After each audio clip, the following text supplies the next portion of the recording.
Hello everyone, welcome back to our channel. First కడాయి పెట్టుకొని దాంట్లో ఆయిల్ వేసుకోవాలి.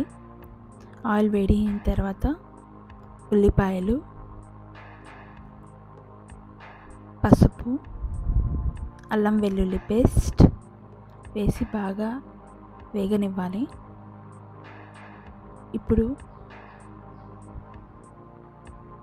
బాగా క్లీన్ చేసుకున్న చికెన్ ముక్కలను అందులో యాడ్ చేసుకోవాలి. ఇది బాగా ఫ్రై చేసేటప్పుడే కట్ చేసి పెట్టుకున్న చిల్లీస్, సన్నగా తరుక్కున్న టమాటోస్ అందులో యాడ్ చేసుకోవాలి. ఇప్పుడు బాగా ఫ్రై చేస్తూ ఉండగానే కట్ చేసుకున్న కొత్తిమీర కూడా అందులో యాడ్ చేసుకోవాలి. ఇప్పుడు బాగా కలిపిన తర్వాత కొంచెం వాటర్ వేసుకొని ఇప్పుడు ప్లేట్ మూసి మగ్గనివ్వాలి.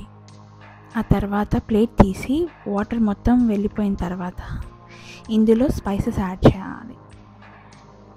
కారం, గరం మసాలా, పెప్పర్, ధనియాల పొడి వేసి బాగా కలపాలి. ఇలా కలిపిన తర్వాత బాగా ఫ్రై ఇప్పుడు కొంచెం ఉప్పు వేసి బాగా కలుపుకోవాలి. బాగా ఫ్రై అయిన తర్వాత కొత్తిమీర వేసుకొని సర్వ్ చేసుకోవాలి. అంతే. ఇలా చాలా వీడియోస్ కావాలనుకుంటే మా వీడియోస్ని, మా ఛానల్ని లైక్ చేయండి, షేర్ చేయండి, సబ్స్క్రైబ్ చేసుకోండి. Thank you for watching.